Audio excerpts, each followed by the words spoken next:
جب ہم دبئی کا نام لیتے ہیں تو ذہن میں سب سے پہلے کیا آتا ہے؟ برج خلیفہ، لگژری کارز اور وہ چمکتی ہوئی لائٹس جو کبھی نہیں سوتی۔ ایک ایسا شہر جو ریت پر کھڑا کیا گیا اور دیکھتے ہی دیکھتے دنیا کا بزنس ہب بن گیا۔ ایئرپورٹس پر لوگوں کا رش تھا، لیکن لوگ نہیں آ رہے تھے بلکہ واپس جا رہے تھے۔ آج ایئرپورٹ میں لمیٹڈ فلائٹس ہیں، بزنس مین اپنا کیپٹل نکال رہے ہیں۔ آج ہم بتائیں گے دبئی کی وہ کہانی جو پیرل ڈائیونگ سے شروع ہوئی، آئل پر چڑھی اور آج ایک مشکل موڑ پر کڑی ہے۔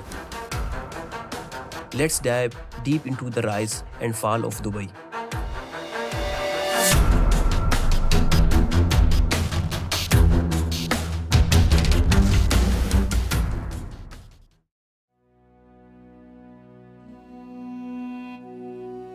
دوستوں، کہانی شروع ہوتی ہے آج سے تقریباً 2 صدیاں پہلے۔ 1833 کی ایک دھندلی صبح، جب یو اے ای کا علاقہ صرف خاموش ریت اور گرم ہواؤں کا ٹھکانہ تھا۔ ابوظہبی کی لیوا اوسس سے ایک قافلہ نکلتا ہے۔ یہ بنی یس ٹرائب کے 800 لوگ تھے، جن کی قیادت شیخ مختوم بن بٹی کر رہے تھے۔ یہ لوگ کسی سونے کی کان کی تلاش میں نہیں نکلے تھے، بلکہ یہ صرف ایک پرامن ٹھکانہ چاہتے تھے۔ انہوں نے دبئی کریک، جسے امخور دبئی کہتے ہیں، کے کنارے پہ اپنے قدم جمائے۔ اس وقت دبئی کیا تھا؟ صرف مٹی کے کچھ گھر، کھجور کے پتوں سے جھونپڑیاں جنہیں برستی کہا جاتا تھا، اور ایک لامحدود خاموشی۔ لیکن شیخ مختوم کی آنکھوں میں ایک ویژن تھا، ایک ایسا شہر جو سمندر کے راستے دنیا سے جڑے گا۔ اب سوال یہ ہے کہ اس زمانے میں جب نہ کھیتی باڑی تھی، نہ فیکٹری اور نہ ہی تیل، ان لوگوں کا گزارا کیسے ہوتا تھا؟ دوستوں، دبئی کی پہلی اکانومی سمندر کی گہرائیوں میں چھپی ہوئی تھی۔ ان کا واحد ذریعہ معاش موتی نکالنا تھا، بلکہ موت کے منہ میں جھانکنے جیسا تھا۔ ہر سال گرمیوں میں جب پانی گرم ہوتا، دبئی کے مرد مہینوں کے لیے سمندر میں نکل جاتے۔ ایک ڈائیور کے پاس نہ کوئی آکسیجن ٹینک تھا، نہ کوئی ماڈرن گیس، صرف ایک لکڑی کا کلپ جو ناک پر لگایا جاتا، انگلیوں پر چمڑے کے گارڈز تاکہ آسٹرس چنتے وقت ہاتھ نہ کٹے، ایک اور رسی جس سے انہیں واپس کھینچا جاتا۔ دوستوں، ایک شخص 40 سے 50 فٹ گہری پانی میں صرف ایک سانس روک کر جاتا ہے۔ نیچے اندھیرا ہے، شارکس کا ڈر ہے اور پانی کا دباؤ اتنا کہ کانوں سے خون نکل آئے۔ وہ نیچے مٹی میں سیپیاں جمع کرتا، جب سانس ختم ہونے لگتی تو رسی جھٹکتا تاکہ اوپر والا اسے کھینچ لے۔ کبھی کبھی سیپیاں کھلتی تو اندر سے وہ چمکتا ہوا موتی جو دبئی کو پوری دنیا میں پہچان دلواتا۔ دوستوں، ان موتیوں کی چمک اتنی تھی کہ یہ دبئی سے نکل کر انڈیا کے مہاراجاز، پرشیا کے شاہ اور یورپ کے رائل فیملیز تک جاتے تھے۔ دبئی کریک اس وقت ایک انٹرنیشنل ٹریڈ گیٹ وے بن چکا تھا۔ لکڑی سے بنی ہوئی کشتیاں انڈیا سے مسالہ جات اور کپڑے لاتے اور دبئی سے موتی لے کر جاتے۔ 1894 میں جب شیخ مختوم بن حاشر نے دبئی کو ٹیکس فری کیا تو یہ ریت کا ٹکڑا پورے خطے کا بزنس سینٹر بن گیا۔ لیکن کہتے تھے دبئی میں مٹی ڈالو تو سونا نکلتا ہے۔ لیکن پھر آیا تاریخ کا وہ موڑ جہاں سب کچھ بکھر گیا۔ 1930 کا سال دبئی کے لیے ایک قیامت سے کم نہیں تھا۔ 2 بڑے واقعات نے دبئی کی کمر توڑ دی۔ پہلے گریٹ ڈپریشن، جس نے پوری دنیا کی اکنامی تباہ کر دی۔ لوگ اب لگژری موتی نہیں خرید سکتے تھے۔ دوستوں، دوسرا سب سے بڑا دھکا جاپان کے ایک شخص کوچیکی نے آرٹیفیشل موتی بنانا شروع کر دیے، جو سستے تھے اور دکھنے میں اصلی لگتے تھے۔ راتوں رات دبئی کی پرل انڈسٹری کریش کر گئی۔ جو موتی ہزاروں میں بکتا تھا، اب اسے کوئی پوچھنے والا نہیں تھا۔ دبئی میں ایکسٹریم پاورٹی چھا گئی، لوگ بھوک سے مرنے لگے، قحط جیسی صورتحال پیدا ہو گئی۔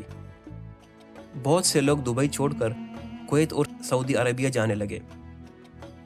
یہ وہ وقت تھا جب لوگ سمجھتے تھے کہ دبئی کا وجود ختم ہو جائے گا، لیکن انہیں نہیں معلوم تھا کہ اسی ریت کے نیچے کالا سونا، آئل ان کا انتظار کر رہا ہے۔ दोस्तों, दुबई की किस्मत बदली 1966 में, जब वहाँ ऑयल का दरियाफ्त हुआ, लेकिन असल क्रेडिट जाता है शेख राशिद बिन सईद अल मखदूम को। उन्होंने एक बात समझ ली थी, ऑयल हमेशा नहीं रहेगा। उन्होंने ऑयल से मिलने वाला पैसा इंफ्रास्ट्रक्चर पर लगाया, पोर्ट राशिद बनाया, जबल अली फ्री जोन बनाया और दुबई को एक ट्रेडिंग हब में बदल दिया। उनका विजन सिंपल था, टैक्स फ्री एनवायरनमेंट दो, दुनिया भर के बिजनेसमैन को बुलाओ और दुबई को टूरिज्म का मरकज बनाओ। फिर 1990 और 2000 में हमने देखा बुर्ज उल अरब, बुर्ज खलीफा का उरूज। दुबई तेल से निकलकर रियल एस्टेट और टूरिज्म पर शिफ्ट हो गया। अब तस्वीर का दूसरा रुख देखते हैं। आज 2026 में दुबई की इकनॉमी एक ऐसे मोड़ पर खड़ी है जहां गैर यकीनी सूरत हाल ने डेरा डाल लिया है। बिजनेसमैन जो कल तक दुबई को जन्नत समझते थे, अब वहां से अपना सरमाया निकाल रहे हैं। दोस्तों, इसकी पहली बड़ी वजह है हाई कॉस्ट लिविंग। दुबई अब सिर्फ अमीरों का शहर बन चुका है।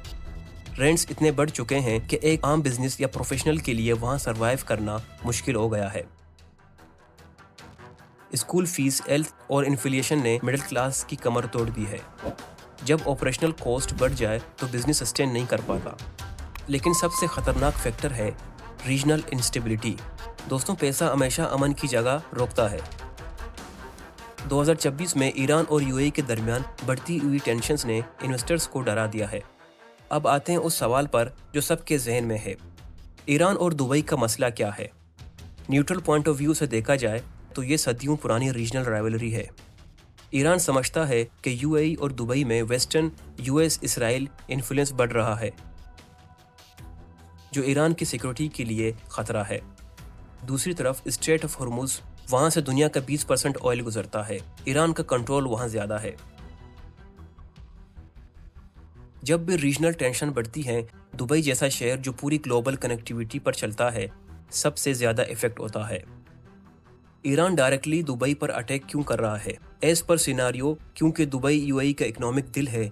अगर दिल की धड़कन बंद कर दे तो पूरा मुल्क बैठ जाता है। ईरान का मकसद प्रेशर डालना है ताकि यूएई अपनी फौरन पॉलिसी बदले। दोस्तों, एयरपोर्ट्स पर जो आज मंजर है वो ईरान कुन है। टर्मिनल 3 पर लोग लंबी कतारों में खड़े हैं, लेकिन ये टूरिस्ट नहीं है। ये वो लोग हैं जो बरसों से दुबई में रह रहे थे, अपना बिजनेस चला रहे थे, मगर अब जंग की वजह से वापस जा रहे हैं। बिजनेसमैन अपनी शॉप्स और ऑफिसेज फॉर सेल पर लगा रहे हैं। रियल एस्टेट मार्केट जो कभी दुबई की जान थी, आज वहां ओवर सप्लाई, लो डिमांड का बहरान है। लोग कह रहे हैं कि दुबई का बबल फटने वाला है। क्या दुबई दोबारा अपने आप को री इन्वेंट कर पाएगा या फिर यही राइज अब फाल में बदलने वाला है? दोस्तों, यह सवाल एक व्हाट इफ सिनेरियो नहीं है, बल्कि ये दुबई की फंडामेंटल वर्नेबिलिटी का एक गहरा तज्जिया है। अगर ये जंग लंबी खिंची तो हम एक ऐसा चेन रिएक्शन देखेंगे तारीख में पहले कभी नहीं देखा गया। दुबई की सबसे बड़ी हकीकत उसकी 90% एक्सपेक्ट्स पॉपुलेशन है। ये लोग दुबई की रगों में दौड़ने वाला खून है। लेकिन यहाँ एक कड़वी सच यह है, एक्सपेक्ट की लॉयल्टी इस मिट्टी से नहीं, बल्कि यहाँ मिलने वाली सिक्योरिटी और सैलरी से होती है। जब बम धमाकों की गूंज या मिसाइल्स का खतरा रोज का मामूल बन जाए तो ये ग्लोबल सिटीजन्स एक मिनट भी ज़ाया नहीं करेंगे। उनके लिए दुबई एक कॉन्ट्रैक्ट है, कोई आबाओ अजदाद का वतन नहीं। जब सेफ्टी का एलिमेंट निकल जाएगा तो दुबई की गलियां और बड़े बड़े मॉल्स रातों रात खाली हो जाएंगे। एक ऐसा शहर जहां काम करने वाला ही ना बचे, वहां का निज़ाम कैसा चलेगा? दुबई की पहचान उसकी स्काई हाई बिल्डिंग्स हैं, लेकिन इन इमारतों को जिंदा रखने के लिए एक बहुत बड़ा मेंटेनेंस सिस्टम चाहिए होता है। अगर एक्सपेक्ट चले जाए तो बुर्ज खलीफा की एलिवेटर्स कौन चलाएगा? इन कांच की ग्लास बिल्डिंग्स में एसी और पानी का निज़ाम कौन संभालेगा? रेगिस्तान की रेत इन चमकती हुई सड़कों और लग्जरी विलास को दोबारा अपने अंदर दबाना शुरू कर देगी। दुबई की इकनॉमी एक ग्लोबल हब पर टिकी है। अगर एयर स्पेस महफूज ना रही तो एमिरेट्स जैसी एयरलाइन का वजूद ख़त्म हो जाएगा। कौन सा टूरिस्ट ऐसी जगह जाना चाहेगा जहां वार जोन हो? टूरिज्म से आने वाला बिलियंस ऑफ डॉलर्स का रेवेन्यू ज़ीरो हो जाएगा। बिजनेसमैन अपना पैसा اور ایسیٹس نکال کر سیف ہیونز جیسے سوئٹزرلینڈ یا سنگاپور شفٹ کر دیں گے۔ دوستوں، دبئی نے اسٹیبلٹی بیچ کر اپنا نام بنایا ہے۔ اگر وہ اسٹیبلٹی ہی چلی جائے تو دبئی کے پاس پیچھے کچھ نہیں بچے گا۔ یہ شہر جو فیوچر کا مثال تھا، ایک ہسٹوریکل لیسن بن کر رہ سکتا ہے کہ جیو پولیٹیکل ٹینشنز ایک استے بستے آرٹیفیشل پیراڈائز کو اجاڑ سکتی ہے۔ یہ صرف ایک شہر کا فال نہیں ہوگا بلکہ پورے اکنامک ویژن کا اینڈ ہوگا جو ہم نے پچھلے 50 سالوں میں بنتے دیکھا۔